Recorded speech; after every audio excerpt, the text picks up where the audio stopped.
خواتین و حضرات، یہ واقعہ جولائی 1955 کو فلائٹ نمبر 914 کے ساتھ پیش آیا، جس نے نیو یارک ایئرپورٹ سے میامی کے لیے 57 مسافروں کے ساتھ پرواز کی۔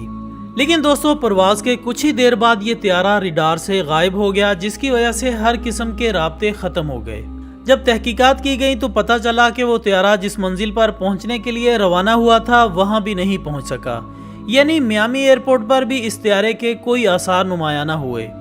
حیران و پریشان انتظامیہ حرکت میں آئی اور تمام قسم کے وسائل بروئے کار لائے گئے، لیکن ہر طرح کا حربہ آزما لینے کے باوجود طیارے کا پتہ نہ چلایا جا سکا اور فضائی تاریخ میں ایک جہاز ہمیشہ کے لیے لاپتہ قرار دے دیا گیا۔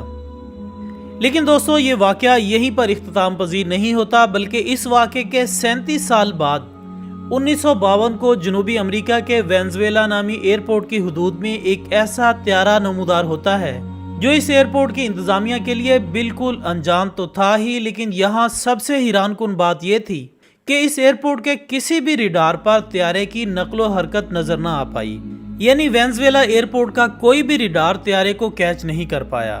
لہٰذا فوری طور پر ایئرپورٹ کے کنٹرول روم سے طیارے کے پائلٹ سے رابطہ کیا گیا۔ ناظرین، نہایت مشکلوں سے جب اس پراسرار طیارے کے پائلٹ سے رابطہ قائم ہوا تو اچانک سے کنٹرول روم میں طیارے کے پائلٹ کی یہ آواز سنائی دی کہ ہم کہاں ہیں۔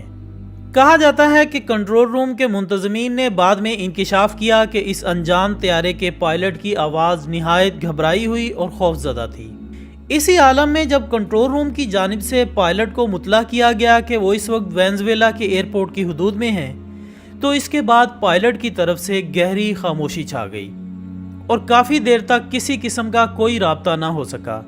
لیکن طیارہ ابھی بھی اسی حدود میں تھا، لہٰذا دوبارہ رابطہ کرنے کی کوشش کی گئی تو بالآخر کافی دیر بعد رابطہ بحال ہوا۔ جہاز کے پائلٹ نے نہایت تیزی کے ساتھ بغیر سانس لیے ایک تفصیل بتائی کہ ان کی فلائٹ نے نیو یارک ایئرپورٹ سے میامی کے لیے اڑان بھری تھی اور اس کے ساتھ عملے کے 4 افراد کے علاوہ 57 مسافر سوار ہیں، اور انہیں 2 جولائی 1955 کو 9:50 پر میامی ایئرپورٹ پر لینڈ کرنا تھا۔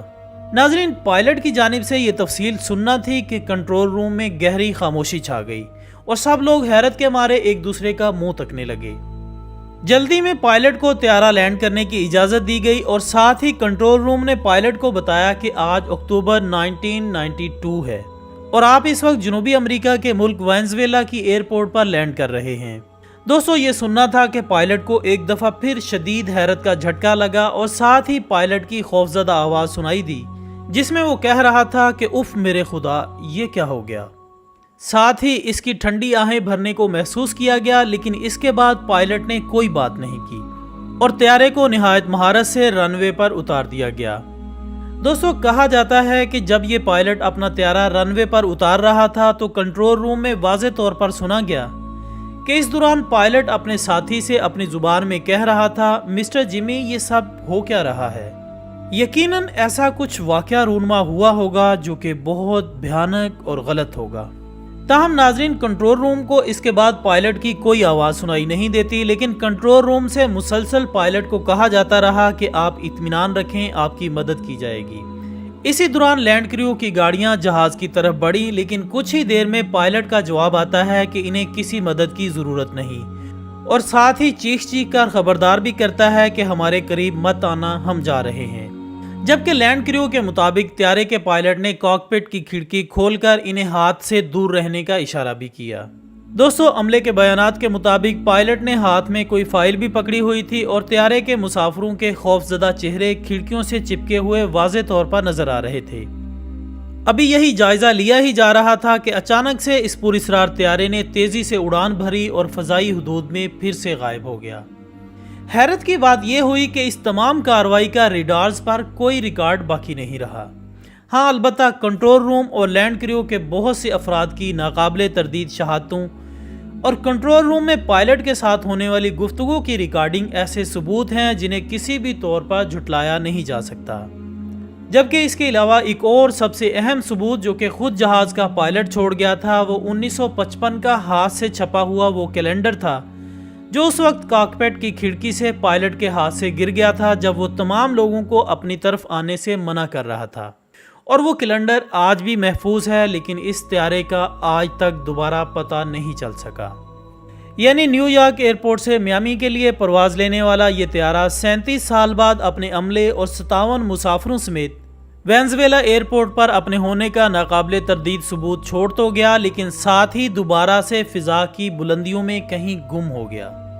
اور آج مزید 28 سال گزر جانے کے باوجود اس طیارے کا کوئی سراغ نہیں مل سکا، جس کی وجہ سے وہ طیارہ ایک پراسرار حیثیت اختیار کر کے انسلجھے معموں میں شامل ہو گیا، جن کی گتھی نہ جانے کب سلجھائی جا سکے۔ البتہ تمام تر تحقیقات کے بعد اس طیارے کو لاپتہ قرار دیتے ہوئے انتظامیہ کی جانب سے یہ کہا گیا کہ یقینی طور پر یہ طیارہ کہیں گر کر تباہ ہو گیا ہے، جس کا کوئی سراغ نہ مل سکا اور تمام عملہ اور مسافر جاں بحق ہو گئے۔ لیکن بڑے پیمانے پر سرچ آپریشن کے باوجود اس طیارے کی یا مسافروں کی موت کی جگہ نہ مل سکی۔ بہرحال یہ المناک واقعہ ہر قسم کی میموری سے ختم کر دیا گیا، اور ان تمام وضاحتوں کے باوجود فضائی تاریخ میں ایک جہاز ہمیشہ کے لیے لاپتہ قرار دے دیا گیا۔ جبکہ ناظرین، ایسا ہی ایک گمشدہ طیارے کا واقعہ 1972 میں بھی پیش آیا، جس کے مسافروں کو دنیا نے مردہ قرار دے دیا تھا۔ لیکن حقیقت یہ تھی کہ وہ جہاز ایک برفانی چٹان سے ٹکرا کر گر گیا تھا، لیکن بہت زیادہ برفیلی چٹان ہونے کے سبب جہاز کچھ حد تک بچ گیا اور کئی مسافر زندہ بچ گئے، اور ہلاک شدہ افراد کو جہاز سے نکال کر باہر برف میں دفن کر دیا گیا۔ خواتین و حضرات، ان 29 بچ جانے والے مسافروں کے سامنے سب سے بڑا مسئلہ خوراک کا تھا۔ اس کے علاوہ جہاز کے باہر 15 سے 20 فٹ گہری برف تھی۔ بھوک کی وجہ سے ان مسافروں کا برا حال تھا، اور جب یہ علم ہوا کہ اب ان کی امداد کو کوئی نہیں آئے گا تو تمام مسافر شدید پریشانی کا شکار ہو گئے۔ مزید 3 دن تک مسافروں نے انتظار کیا، لیکن اب بھوک کے باعث ان کا برا حال تھا۔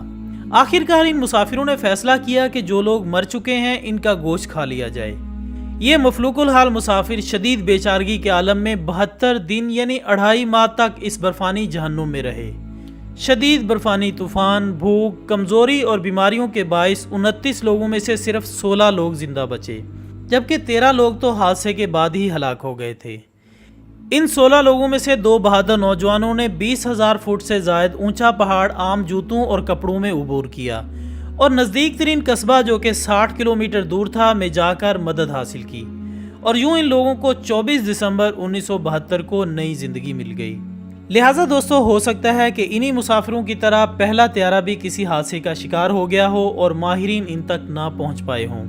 بہرحال اس طیارے کا 37 سال بعد واپس آ کر چلے جانا بھی ایک ایسا پراسرار معمہ ہے جسے حل کرنا ماہرین کے ذمے ہے۔ تو دوستو، یہ تھی ہماری آج کی دلچسپ ویڈیو۔ ہم امید کرتے ہیں کہ آپ کو یہ ویڈیو ضرور پسند آئی ہوگی۔ اگر آپ کو یہ ویڈیو پسند آئی ہے تو اسے اپنے تمام سوشل میڈیا اکاؤنٹس پر زیادہ سے زیادہ شیئر کیجیے گا، ہماری حوصلہ افزائی کیجیے گا، اور کمنٹس کی صورت میں اپنی رائے دینا ہرگز مت بھولیے گا۔